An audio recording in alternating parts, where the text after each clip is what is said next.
নমস্কার প্রিয় বন্ধু, জীবনবাণীর আরও একটি নতুন পর্বে আপনাকে স্বাগত জানাই। আশা করি ঈশ্বরের কৃপায় আপনি ভালো আছেন।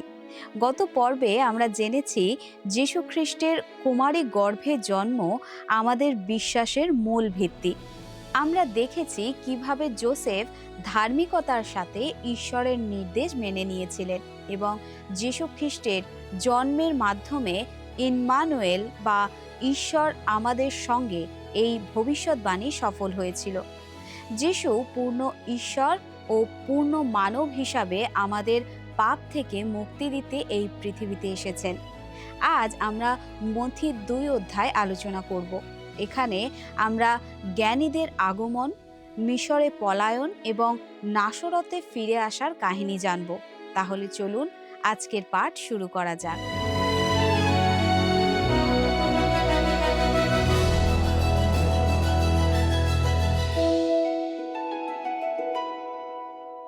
পবিত্র বাইবেল থেকে আমাদের আজকের যে আলোচ্য বিষয় সেটা হলো প্রভু যিশুর জন্মের পর জ্ঞানীদের আগমন, মিশরে পলায়ন ও নাসরতে প্রত্যাবর্তন।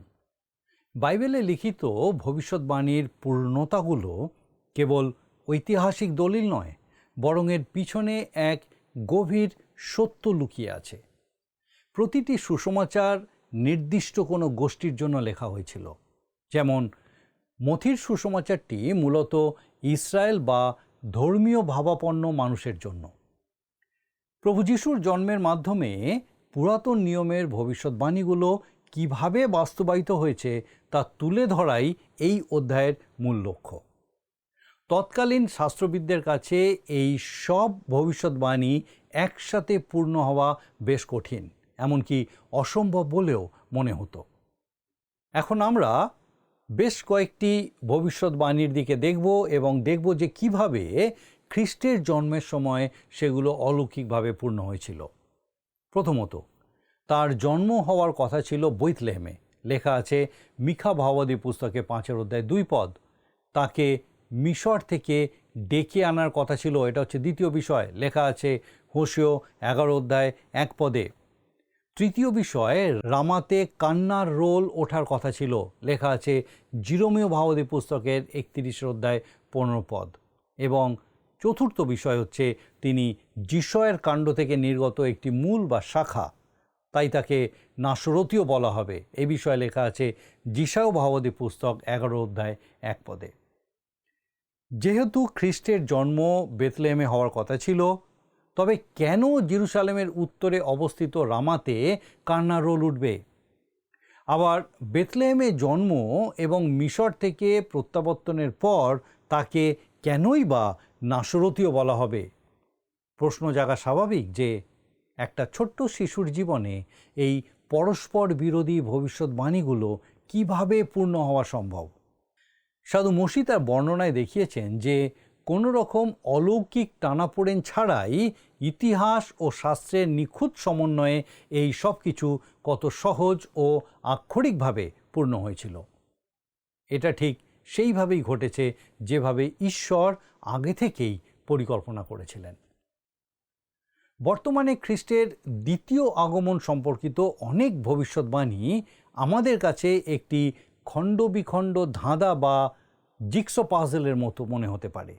আমাদের পক্ষে হয়তো সেগুলোকে এখনই এক সূত্রে মেলানো কঠিন, কিন্তু আমার বিশ্বাস যখন আমরা তার সান্নিধ্যে উপস্থিত হব এবং সব কিছু পূর্ণ হবে, তখন আমরা দেখব এই সব কিছুই কত স্বাভাবিকভাবে সম্পন্ন হয়েছে। তখন ধাঁধার প্রতিটি ক্ষুদ্র অংশ একেবারে সঠিক স্থানে মিলে যাবে এবং আমরা অবাক হয়ে ভাবব যে কেন আমরা আগে এই সহজ সত্যটি বুঝতে পারিনি। আসুন এখন মথিলিখিত সুসমাচারের 2 অধ্যায়ের 1 পদ থেকে পাঠ করি। প্রভু যিশুর শিশুকালের বিবরণ 2 অধ্যায় 1 পদ থেকে আমরা পাঠ করি। হেরোদ রাজার সময়ে জিহুদিয়ার বেথলেহেমে যিশুর জন্ম হইলে পর দেখো, পূর্বদেশ হইতে কয়েকজন পণ্ডিত জেরুসালেমে আসিয়া কহিলেন। এটি পণ্ডিতদের বা জ্ঞানীদের আগমনের একটি ঐতিহাসিক বিবরণ। লক্ষ্য করুন যে তারা রাজা হেরোদের রাজত্বকালে এসেছিলেন। রাজা হেরোদ একটা জিনিস মোটেও পছন্দ করতেন না, আর তা হলো প্রতিদ্বন্দ্বিতা। প্রকৃতপক্ষে হেরোদ কোনো প্রকার প্রতিদ্বন্দ্বী সহ্য করতে পারতেন না। তাই জ্ঞানীদের জেরুসালেমে আসা তাকে বেশ সতর্ক করে তুলেছিল। দেখুন, পূর্ব দেশ হতে 3 জন পণ্ডিত জেরুসালেমে আসিলেন। আপনার বাইবেলে কি এটাই লেখা আছে? আপনি বলবেন, না, আপনি তো এখানে 3 সংখ্যাটি বসিয়ে দিয়েছেন। আচ্ছা, বড়দিনের কার্ডগুলো দেখে কি আপনি এটাই শেখেননি? আমার মনে হয় অনেক মানুষ বাইবেলের চেয়ে বড়দিনের কার্ড থেকেই বড়দিনের কাহিনী বেশি জানেন, এবং সেই কারণে তাদের মনে অনেক ভুল ধারণা রয়ে গেছে। আমি এই অধ্যায়ে সেগুলোর বেশ কয়েকটি সংশোধন করার চেষ্টা করব। প্রথমত, আপনি লক্ষ্য করবেন যে বাইবেলের বিবরণে কোথাও বলা হয়নি যে সেখানে 3 জন পণ্ডিত ছিলেন। আমি জানি না ঠিক কতজন ছিলেন, তবে আমার সন্দেহ হয় যে মাত্র 3 জন পণ্ডিত এলে হেরোদ বিচলিত হতেন কিনা, বা পুরো জেরুসালেম শহর উত্তেজিত হতো কিনা। আমি বিশ্বাস করি যদি সংখ্যাটি 300 হতো তবেই এই রকম প্রতিক্রিয়া হওয়া সম্ভব ছিল। পূর্ব দেশ থেকে আসা এই পণ্ডিতেরা সম্ভবত বিভিন্ন এলাকা থেকে এসেছিলেন। তারা নক্ষত্র নিয়ে গবেষণা করতেন, এবং যখন এই নতুন নক্ষত্রটি দেখা দিল তখন তারা সবাই একত্রিত হয়ে জেরুসালেমের পথে রওনা হলেন। আমি জানি না তাদের সঠিক সংখ্যা কত ছিল, তবে আমি প্রায় নিশ্চিত যে তারা মাত্র 3 জন ছিলেন না। যাই হোক, সেই পণ্ডিতেরা যখন এলেন, এর পরের পদে আমরা দেখি 2 পদে লেখা আছে, যিহুদীদের যে রাজা জন্মিয়াছেন তিনি কোথায়? কারণ আমরা পূর্ব দেশে তাহার তারা দেখিয়াছি ও তাহাকে প্রণাম করিতে আসিয়াছি। পণ্ডিতেরা যখন জেরুসালেমে এলেন তাদের উদ্দেশ্য ছিল নবজাতক এক রাজাকে খুঁজে বের করা। এই রাজা শব্দটি বৃদ্ধ রাজা হেরোদকে প্রচণ্ড বিচলিত করে তুলেছিল। বাইবেলে বলা হয়েছে তারা পূর্ব দেশে তাহার নক্ষত্র দেখিয়াছিলেন। প্রচলিত অনেক কবিতা বা সংস্থায় একে পূর্বদেশীয় নক্ষত্র, ইস্টার্ন স্টার বলা হয়। কিন্তু ভৌগোলিক দিক থেকে বিচার করলে দেখা যায় পণ্ডিতরা নিজেরা ছিলেন পূর্ব দেশে, আর নক্ষত্রটি উদিত হয়েছিল তাদের থেকে পশ্চিম আকাশে। তারা যদি পূর্ব দিকের কোনো নক্ষত্র অনুসরণ করতেন তবে তারা ইসরায়েলে না পৌঁছে ভারত বা চীনে গিয়ে উপস্থিত হতেন। তারা আসলে পশ্চিম দিকে যাত্রা করেছিলেন, কারণ নক্ষত্রটি ছিল সেই দিকে। এখন প্রশ্ন হলো, এই পণ্ডিতরা কিভাবে একটি নক্ষত্রের সাথে একজন রাজার সম্পর্ক খুঁজে পেলেন? এর উত্তর লুকিয়ে আছে পুরাতন নিয়মের একটি প্রাচীন ভবিষ্যৎবাণীতে। গণনা পুস্তক 24 অধ্যায় 17 পদে বিলাম নামক এক ভাববাদী ইসরায়েল সম্পর্কে বলেছিলেন, যাকব হইতে এক তারা উদিত হইবে, ইসরায়েল হইতে এর রাজদণ্ড উঠিবে। এখানে নক্ষত্র এবং রাজদণ্ড, যা রাজকীয় ক্ষমতার প্রতীক, একসাথে উল্লেখ করা হয়েছে। প্রাচ্যের এই পণ্ডিতরা সম্ভবত এই ভবিষ্যৎবাণী সম্পর্কে অবগত ছিলেন। তাই যখন আকাশে এক অপূর্ব নতুন নক্ষত্রের উদয় হলো, তারা বুঝতে পেরেছিলেন যে ইসরায়েলে এক মহান রাজার জন্ম হয়েছে। এই নক্ষত্র অনুসরণ করেই তারা সেই রহস্যময় দেশ থেকে জেরুসালেমে এসে উপস্থিত হন, যা রাজা হেরোদ এবং পুরো শহরকে আতঙ্কিত করে তোলে। আসুন এরপর 3 পদ আমরা পাঠ করি। এই কথা শুনিয়া হেরোদ রাজা উদ্বিগ্ন হইলেন, ও তাহার সহিত সমুদয় জেরুসালেমও উদ্বিগ্ন হইল। জেরুসালেম শহরে যখন জ্ঞানীদের, সে পণ্ডিতদের এক বিশাল ও প্রভাবশালী প্রতিনিধি দল এসে পৌঁছালো এবং নবজাতক রাজার খোঁজ করল, তখন পুরো শহর জুড়ে এক অস্থিরতা সৃষ্টি হলো। এই খবর শুনে রাজা হেরোদ অত্যন্ত বিচলিত হয়ে পড়লেন। তিনি ছিলেন হেরোদ দ্য গ্রেট, যিনি ছিলেন একাধারে ধূর্ত এবং প্রচণ্ড কুসংস্কারাচ্ছন্ন। আপনি যদি ইতিহাসের পাতায় হেরোদ পরিবার সম্পর্কে পড়েন তবে দেখবেন তারা ছিল এক কুখ্যাত বংশ, অনেকটা মধ্যযুগের ইতালির ডি মেদিচি পরিবারের মতো। প্রথম শতাব্দীর প্রেক্ষাপটে এই পরিবারটি ছিল অনেকটা আধুনিক মাফিয়া চক্রের মতো ক্ষমতালোভী ও অপরাধপ্রবণ। আর হেরোদ দ্য গ্রেট ছিলেন তাদের মধ্যে সবথেকে বড় ষড়যন্ত্রকারী। আসলে হেরোদ জাতিগতভাবে ইসরায়েলীয় ছিলেন না, তিনি ছিলেন একজন ইদোমীয়, যিনি রোমান সরকারের কাছ থেকে অর্থ দিয়ে নিজের ক্ষমতা বা পদবি কিনেছিলেন। যেহেতু তার সিংহাসনের কোনো বৈধ অধিকার ছিল না, তাই যখন তিনি শুনলেন যে এক প্রকৃত রাজার জন্ম হয়েছে, তখন তিনি সিংহাসন হারানোর ভয়ে প্রচণ্ড আতঙ্কিত হয়ে পড়েন। তিনি যে কোনো মূল্যে তার এই সম্ভাব্য প্রতিদ্বন্দ্বীকে খুঁজে বের করতে মরিয়া হয়ে উঠেছিলেন। এরপরে 4 পদে আমরা দেখি লেখা আছে, আর তিনি সমস্ত প্রধান যাজক ও লোকসাধারণের অধ্যাপকগণকে একত্র করিয়া তাহাদিওকে জিজ্ঞাসা করিলেন, খ্রিস্ট কোথায় জন্মিবেন? হেরোদ কেবল শান্তভাবে জানতে চাননি, তিনি রীতিমতো হুকুম দিয়েছিলেন। তিনি অত্যন্ত কড়া সুরে শাস্ত্রবিদদের তলব করে বললেন, আমি জানি তোমাদের কাছে পবিত্র ধর্মশাস্ত্র আছে এবং সেখানে মসিহের আগমনের সব বিবরণ লেখা আছে। আমি এখনই জানতে চাই সেই রাজার জন্ম কোথায় হওয়ার কথা। সবথেকে আশ্চর্যজনক বিষয় হলো, সেই সময় শাস্ত্রবিদরা কোনো দ্বিধা ছাড়াই হেরোদকে সঠিক স্থানটি বলতে পেরেছিলেন। আমরা 5 আর 6 পদে দেখি লেখা আছে, 2 অধ্যায়, মথিলিখিত সুসমাচার 2 অধ্যায় 5 আর 6 পদ। তাহারা তাহাকে বলিলেন, জিহুদিয়ার বৈতলেহেমে, কেননা ভাববাদী দ্বারা এইরূপ লিখিত আছে, আর তুমি হে জিহুদা দেশের বৈতলেহেম, তুমি জিহুদার অধ্যক্ষদের মধ্যে কোনো মতে ক্ষুদ্রতম নও, কারণ তোমা হইতে সেই অধ্যক্ষ উৎপন্ন হইবেন, যিনি আমার প্রজা ইসরায়েলকে পালন করিবেন। হেরোদ যখন শাস্ত্রবিদদের মসিহের জন্মস্থান সম্পর্কে জিজ্ঞাসা করলেন, তাদের শাস্ত্রের পাতা উল্টে খুঁজতে হয়নি। মিখা ভাববাদী পুস্তকের 5 অধ্যায় 2 পদের সেই ভবিষ্যৎবাণী তাদের মুখস্থ ছিল।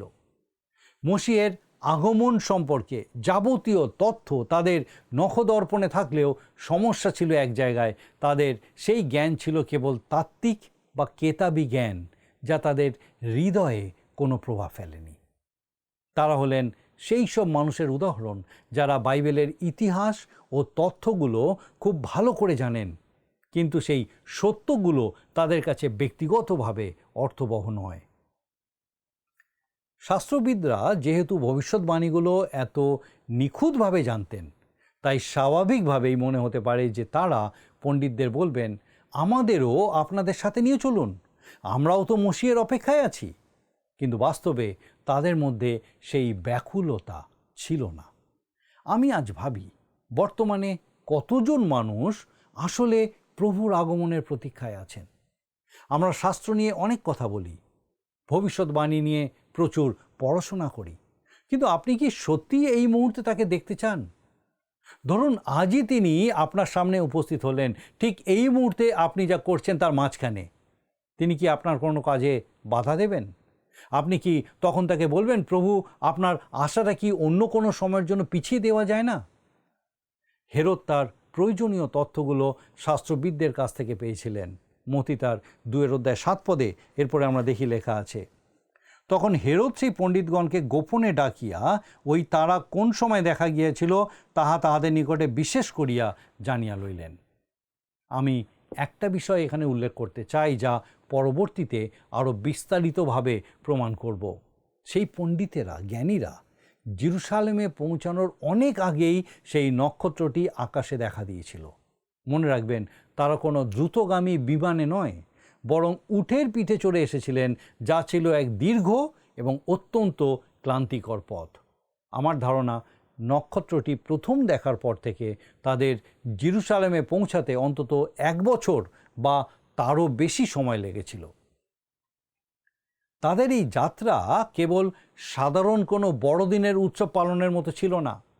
মাইলের পর মাইল দুর্গম পথ পাড়ি দেওয়ার সময় তারা কেবল একটি আশাকেই আঁকড়ে ধরেছিলেন, সেই নবজাতক রাজাকে দেখবেন এবং তার চরণে উপহার তুলে দেবেন। এখানে একটা গুরুত্বপূর্ণ বিষয় লক্ষ্য করুন, হেরোদ নক্ষত্রটি ঠিক কবে আকাশে দেখা গেছিল সেই সময়টি সম্পর্কে অত্যন্ত সতর্কভাবে অনুসন্ধান করেছিলেন। এই তথ্যটি মনে রাখুন, কারণ কাহিনীর পরবর্তী অংশে এটি একটি ভয়ানক দিকে মোড় নেবে। অবশেষে হেরোদ সেই জ্ঞানীদের বৈতলেহেমের দিকে পাঠিয়ে দিলেন। আসুন এরপরে আমরা 8 পদ পাঠ করি। লেখা আছে, পরে তিনি তাহাদিওকে বৈতলেহেমে পাঠাইয়া দিয়া কহিলেন, তোমরা গিয়া বিশেষ করিয়া সেই শিশুর অন্বেষণ করো, দেখা পাইলে আমাকে সংবাদ দিও, যেন আমিও গিয়া তাহাকে প্রণাম করিতে পারি। হেরোদ ছিলেন এক বিষধর সর্পের মতো ধূর্ত। তিনি সরাসরি কোনো আক্রমণ না করে অত্যন্ত কৌশলে তার চাল চাললেন। মনে করুন, তিনি যদি শুরুতেই বলতেন এখানে কোনো রাজার জন্ম হয়ে থাকলে আমি তাকে খতম করে দেব, এবং সাথে সাথে সৈন্য পাঠিয়ে দিতেন, তবে তিনি কখনোই সেই শিশুটিকে খুঁজে পেতেন না, কারণ বেথলেহেমের মানুষ নিশ্চিতভাবেই শিশুটিকে লুকিয়ে ফেলত। হেরোদ জানতেন যে সবথেকে সহজ এবং বুদ্ধিমানের কাজ হলো সেই পণ্ডিতদের প্রথমে যেতে দেওয়া, তারপর শিশুটিকে খুঁজে বের করবেন এবং ফিরে এসে তারা তাকে খবর দেবেন। তিনি মুখে বললেন যে তিনিও গিয়ে সেই রাজাকে প্রণাম করতে চান, কিন্তু আসলে তার মনে ছিল সেই শিশুটিকে চিরতরে সরিয়ে দেওয়া, অর্থাৎ হত্যা করার ভয়ানক সেই নীল নকশা। আসুন আমরা 9 পদ পড়ি। রাজার কথা শুনিয়া তাহারা প্রস্থান করিলেন, আর দেখো, পূর্ব দেশে তাহারা যে তারা দেখিয়াছিলেন তাহা তাহাদের অগ্রে অগ্রে চলিল, শেষে যেখানে শিশুটি ছিলেন তাহার উপরে আসিয়া স্থগিত হইয়া রহিল। এরপরে 10 পদে আমরা দেখি লেখা আছে, তারাটি দেখিতে পাইয়া তাহারা মহানন্দে অতিশয় আনন্দিত হইলেন। এখন সেই নক্ষত্রটি আবার দেখা দিল। আমার মনে হয় জ্ঞানীরা অনেকটা সময় নক্ষত্রটি না দেখেই পথ চলেছিলেন।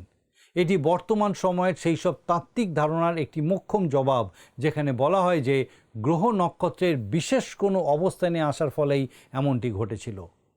মতি অত্যন্ত স্পষ্টভাবে বুঝিয়েছেন যে এটি কোনো সাধারণ নক্ষত্র ছিল না, বরং এটি ছিল একটি অতিপ্রাকৃতিক ও অলৌকিক নক্ষত্র। এটি ছিল সরাসরি ঈশ্বরের এক মহিমা, যার জাগতিক বা বৈজ্ঞানিক ব্যাখ্যা খোঁজার কোনো প্রয়োজন নেই। আমি বিশ্বাস করি এমন মহাজাগতিক ঘটনা ঘটেছিল ঠিকই, কিন্তু সেই পণ্ডিতেরা যা দেখেছিলেন তা ছিল একটি অলৌকিক নক্ষত্র, যা তাদের সরাসরি নির্দিষ্ট গন্তব্যে নিয়ে গেছিল। আমরা 11 পদে দেখি লেখা আছে, পরে তাহারা গৃহমধ্যে গিয়া শিশুটিকে তাহার মাতা মরিয়মের সহিত দেখিতে পাইলেন ও ভূমিষ্ঠ হইয়া তাহাকে প্রণাম করিলেন, এবং আপনাদের ধনকোষ খুলিয়া তাহাকে স্বর্ণ, কুন্দুরু ও গন্ধরস উপহার দিলেন। তারা যখন পৌঁছালেন তখন যিশু আর সরাইখানার পিছনের সেই গোশালায় ছিলেন না। বেথলেহেম শহরে কর গণনার জন্য আসা মানুষদের ভিড় তখন শেষ হয়ে গিয়েছিল এবং সবাই নিজের নিজের বাড়িতে ফিরে গেছিল। কিন্তু শিশুটি যেহেতু নবজাতক ছিল, তাই তারা তাকে অন্য কোথাও নিয়ে যেতে পারেনি বা সেই ঝুঁকি নিতে চায়নি। তারা বেথলেহেমই থেকে গেছিলেন এবং একটি বাড়িতে উঠেছিলেন। পণ্ডিতেরা তাদের সেই বাড়িতেই খুঁজে পেয়েছিলেন। আবারও বলছি, বড়দিনের কার্ডগুলোতে জ্ঞানীদের গোশালায় আসতে দেখা যায়। আসলে যোসেফ নিজে না দেখালে তারা সেই গোশালা কোথায় ছিল তা হয়তো জানতেনই না। তারা মূলত বাড়িতেই এসেছিলেন। দয়া করে লক্ষ্য করুন, তারা যখন শিশুটিকে তার মা মরিয়মের সাথে দেখলেন, তখন তারা উবুর হয়ে শিশু যিশুকে ভজনা করলেন। মরিয়মকে উপাসনা করার মতো যদি কোনো উপযুক্ত সময় থেকে থাকে, তবে সেটি ছিল এই মুহূর্তটি। কিন্তু তারা তা করেননি, কারণ তারা ছিলেন পণ্ডিত, জ্ঞানী লোক। তারা শুধুমাত্র যিশুর উপাসনা করলেন এবং নিজেদের ভাণ্ডার খুলে তাকে উপহার দিলেন, সোনা, কুন্দুরু বা ধূপ এবং গন্ধরস। যিশাও ভাবাদী পুস্তকের 60 অধ্যায় 6 পদে তার দ্বিতীয় আগমন সম্পর্কিত তথ্যগুলো অধ্যয়ন করা খুবই আকর্ষণীয়। লেখা আছে, তোমাকে আবৃত করিবে উষ্ট্রজূত, মিডিয়নের ও ওইফার দ্রুতগামী উষ্ট্রগণ। শিবা দেশ হইতে সকলেই আসিবে, তারা সুবর্ণ ও কুন্দুরু আনিবে এবং সদাপ্রভুর প্রশংসার সুসমাচার প্রচার করিবে। লক্ষ্য করুন, তার দ্বিতীয় আগমনে কোন উপহারটি বাদ পড়েছে? গন্ধরস। তারা গন্ধরস আনবে না, কারণ এটি তার মৃত্যুর কথা বলে। তিনি যখন দ্বিতীয়বার আসবেন তখন কোনো কিছুই তার মৃত্যুর কথা বলবে না। সোনা তার জন্মের কথা বলে, তিনি রাজা হিসেবে জন্মেছেন। কুন্দুরু বা ধূপ তার জীবনের সুগন্ধির কথা বলে, আর গন্ধরস তার মৃত্যুর কথা বলে। তার প্রথম আগমনে আনা উপহারগুলোর মাধ্যমে এই সব কিছুরই ইঙ্গিত দেওয়া হয়েছিল। কিন্তু তার পরবর্তী আগমনে কোনো গন্ধরস আনা হবে না। পরবর্তী সময়ে তিনি আর জগতের পাপের জন্য ক্রুশে মরতে আসবেন না, তিনি আসবেন রাজাদের রাজা, প্রভুদের প্রভু রূপে। আসুন এরপর 12 পদটা পাঠ করি। পরে তাহারা যেন হেরোদের নিকটে ফিরিয়া না যান, স্বপ্নে এই আদেশ পাইয়া অন্য পথ দিয়া আপনাদের দেশে চলিয়া গেলেন। পণ্ডিতরা সরল বিশ্বাসে ভেবেছিলেন যে হেরোদ সত্যিই সেই নবজাতক রাজাকে ভজনা করতে চান, কিন্তু প্রকৃতপক্ষে তিনি শিশুটিকে হত্যা করার ষড়যন্ত্র করেছিলেন। যদি প্রভুর দূত স্বপ্নযোগে সতর্ক না করতেন তবে হয়তো বড় কোনো বিপদ ঘটতে পারত। স্বর্গদূত তাদের নির্দেশ দেন যেন তারা হেরোদের কাছে ফিরে না গিয়ে অন্য কোনো পথে নিজেদের দেশে ফিরে যান। সম্ভবত তারা জেরুসালেমে না গিয়ে দক্ষিণ দিকে হেব্রনের পথ ধরেন, তারপর মৃত সাগরের দক্ষিণ দিক দিয়ে সীমান্ত পার হন। এর ফলে তারা রাজা হেরোদের ক্ষমতার আওতার বাইরে চলে যান এবং নিরাপদে নিজেদের গন্তব্যে পৌঁছাতে সক্ষম হন। এরপর 13 পদে লেখা আছে, তাহারা চলিয়া গেলে পর দেখো, প্রভুর এক দূত স্বপ্নে যোসেফকে দর্শন দিয়া কহিলেন, উঠো, শিশুটিকে ও তার মাতাকে লইয়া মিশরে পলায়ন করো, আর আমি যতদিন তোমাকে না বলি ততদিন সেখানে থাকো, কেননা হেরোদ শিশুটিকে বধ করিবার জন্য তাহার অনুসন্ধান করিবে। পণ্ডিতদের সতর্ক করার পাশাপাশি প্রভুর দূত যোসেফকেও স্বপ্নে দর্শন দিলেন।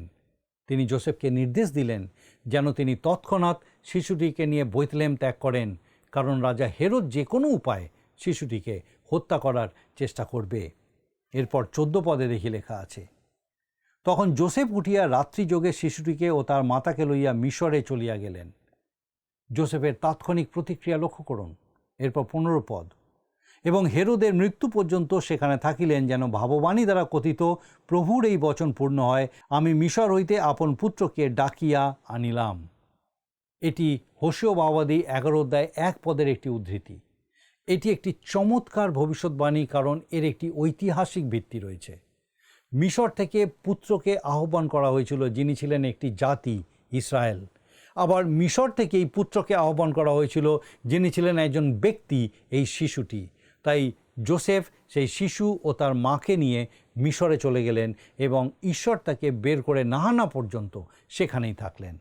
এরপরে 16 পদে দেখি লেখা আছে, পরে হেরোদ যখন দেখিলেন যে তিনি পণ্ডিতগণ কর্তৃক তুচ্ছীকৃত হইয়াছেন, তখন মহাক্রুদ্ধ হইলেন এবং সেই পণ্ডিতদের নিকটে বিশেষ করিয়া যে সময় জানিয়া লইয়াছিলেন তদনুসারে 2 বৎসর ও তার অল্প বয়সের যত বালক বেথলেহেম ও তার সমস্ত পরিসীমার মধ্যে ছিল লোক পাঠাইয়া সে সকলকে বধ করাইলেন। আমি এখন যা বলতে যাচ্ছি তার কিছু অংশ অনুমান নির্ভর এবং কিছুটা অংশ অকাট্য তথ্যের উপরে ভিত্তি করে। যেমনটি আগে উল্লেখ করেছি, মেষপালকরা যখন গোয়ালঘরে এসেছিল, পণ্ডিতরা তখন সেখানে ছিলেন না, বরং 11 পদ অনুযায়ী তারা আরও পরে একটি বাড়িতে এসে শিশুটিকে পান। হেরোদ যখন পণ্ডিতদের সাথে গোপন বৈঠক করেছিলেন, তখন তিনি নক্ষত্রটি প্রথম দেখার সঠিক সময়টি অত্যন্ত সতর্কতার সাথে জেনে নিয়েছিলেন এবং সম্ভবত পণ্ডিতরা জানিয়েছিলেন যে সেটি প্রায় 1 বছর আগের ঘটনা। উন্মাদ রাজা হেরোদ কোনো ঝুঁকি নিতে চাননি। তিনি সময়কাল দ্বিগুণ করে 2 বছর বা তার কম বয়সী সমস্ত শিশুকে হত্যার আদেশ দিয়েছিলেন, যাতে সেই নির্দিষ্ট শিশুটি কোনোভাবেই বেঁচে না যায়। এরপরে 17 পদে আমরা দেখি, তখন জিরোমীয় ভাববাদী দ্বারা কথিত এই বচন পূর্ণ হইল। 18 পদ, রামায় শব্দ শোনা যাইতেছে, হাহাকার ও অত্যন্ত রোদন। রাহেল আপন সন্তানদের জন্য রোদন করিতেছেন, সান্ত্বনা পাইতে চান না, কেননা তাহারা নাই। এটাও একটি অসাধারণ এবং অনন্য ভবিষ্যৎবাণী। লক্ষ্য করুন, জিরোমীয় ভাববাদী কিন্তু বলেননি যে বিলাপের শব্দ কেবল বেথলেহেমে শোনা যাবে। আমি নিশ্চিত যে বেথলেহেমে তখন শোকের হাহাকার উঠেছিল, কিন্তু জিরোমীয় এখানে রামার, পুরাতন নিয়মে যা রামাহ নামে পরিচিত, তার কথা উল্লেখ করছেন। ভৌগোলিক দিক থেকে রামা জেরুসালেম থেকে যতটা উত্তরে অবস্থিত ছিল, বেথলেহেম ছিল ঠিক ততটাই দক্ষিণে। উল্লেখযোগ্য যে রামা ছিল জিরোমীয় ভাববাদীর নিজের এলাকা। যদিও রামা সরাসরি এই ঘটনার সাথে যুক্ত ছিল না, তবুও হেরোদের নির্দেশে সেই বৃত্তের ভেতরের সমস্ত এলাকা আক্রান্ত হয়েছিল। এইভাবে হেরোদ অসংখ্য শিশুকে হত্যা করেছিলেন। আপনি কল্পনা করতে পারেন বেথলেহেম থেকে রামা পর্যন্ত, যা প্রায় 10 থেকে 12 মাইল ব্যাসার্ধের বা 20-25 মাইল বিস্তৃত একটি এলাকা, কি পরিমাণ কান্নার রোল সেদিনকে উঠেছিল। সন্তানদের হারিয়ে সেই মানুষগুলোর জীবনে সেটি ছিল এক হৃদয় বিদারক সময়। এইভাবেই জিরোমীয় ভাববাদীর মাধ্যমে দেওয়া সেই প্রাচীন ভবিষ্যৎবাণী আক্ষরিকভাবে পূর্ণ হয়েছিল। আমার বিশ্বাস মহান ঈশ্বর আপনার সঙ্গে কথা বলেছেন। বিশেষ গুরুত্বপূর্ণ বিষয় আমরা শিখছি, আর আগামী দিনেও এই রকমই আরও গুরুত্বপূর্ণ বিষয় আমরা আলোচনা করব। আসুন এখন প্রার্থনায় যাব, আর আমি চাইব আপনি আমার সঙ্গে যোগ দিন। আসুন প্রার্থনা করি। মঙ্গলময় পিতা, ধন্যবাদ দিই প্রভু যে তোমার প্রিয় পুত্র প্রভু যিশুকে আমাদের জন্য তুমি দিয়েছিলে। ধন্যবাদ দিই আজকে আরেকবার তোমার এই জীবন্ত বাক্য দ্বারা আমাদের সেই প্রত্যেক দর্শক বন্ধুর সঙ্গে এই সত্যকে নতুনভাবে তাদের জীবনে তুমি বুঝতে, জানতে, উপলব্ধি করতে সাহায্য করলে। আমাদের সেই প্রত্যেক দর্শক বন্ধু, তাদের পরিবার পরিজন প্রত্যেককে প্রভু তোমার পবিত্র আত্মার পরাক্রমে তোমাদের সুস্থির রাখো, তোমার অনুগ্রহে পূর্ণ রাখো। সমস্ত মন্দতা থেকে, সমস্ত রকম জাগতিকতা থেকে, সমস্ত রকম চক্রান্ত থেকে তুমি তাদেরকে রক্ষা করো, সুস্থ রাখো, সুরক্ষিত রাখো, তাদের সকল ভার নাও। তোমার যিশু নামে ভিক্ষা দয়া করে শ্রবণ ও গ্রহণ করো। আমেন।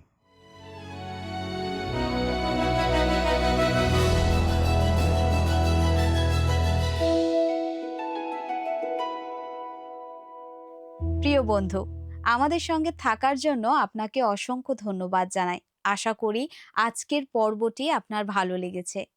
আজ আমরা মথি 2 অধ্যায় থেকে জেনেছি যিশুর শৈশবের সেই বিশেষ ঘটনাগুলি, যা পুরাতন নিয়মের ভবিষ্যৎবাণী সফল করেছিল। জ্ঞানীদের আগমনে প্রমাণিত হয়েছে যে তিনি শুধু ইহুদিদের নন, বরং সারা বিশ্বের রাজা। রাজা হেরোদের বিরোধিতা সত্ত্বেও ঈশ্বরের নিখুঁত পরিকল্পনায় যিশু সুরক্ষিত ছিলেন। এই অধ্যায় আমাদের শেখায় যে যিশুর জীবনের প্রতিটি ছোট ঘটনাও ঈশ্বরের নির্দেশনায় ঘটেছিল। আগামী পর্বে আমরা মথি 3 অধ্যায় আলোচনা করব। সেখানে আমরা দেখব বাপ্তিস্মদাতা যোহনের আগমন এবং যিশুর বাপ্তিস্মের সেই পবিত্র মুহূর্ত। ততক্ষণ প্রার্থনায় থাকুন। ঈশ্বর আপনার মঙ্গল করুন। নমস্কার। প্রিয় বন্ধু, আসুন আমরা আজকের প্রশ্নোত্তরে আসি। গতকালের প্রশ্নের উত্তর অপশন বি, এক কুমারী গর্ভবতী হইয়া পুত্র প্রসব করিবে। আজকের প্রশ্ন, যিশুকে জন্মের পরে দেখতে কতজন পণ্ডিত পূর্ব দেশ থেকে এসেছিলেন? অপশন এ 1 জন, বি 2 জন, সি 3 জন, ডি 3 জনের বেশি। বন্ধু, এই প্রশ্নের উত্তর আগামীকাল সন্ধে 6টার মধ্যে option A, B, C, D সহকারে আপনার নাম ও সম্পূর্ণ ঠিকানা সহ 9433497235 এই নম্বরে SMS বা হোয়াটসঅ্যাপে পাঠাবেন।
যদি আপনার এই অনুষ্ঠান ভালো লেগে থাকে তাহলে এই নম্বরে একটি মিসড কল করুন। তাহলে আপনি পরের বারের বিজয়ী হতে পারেন।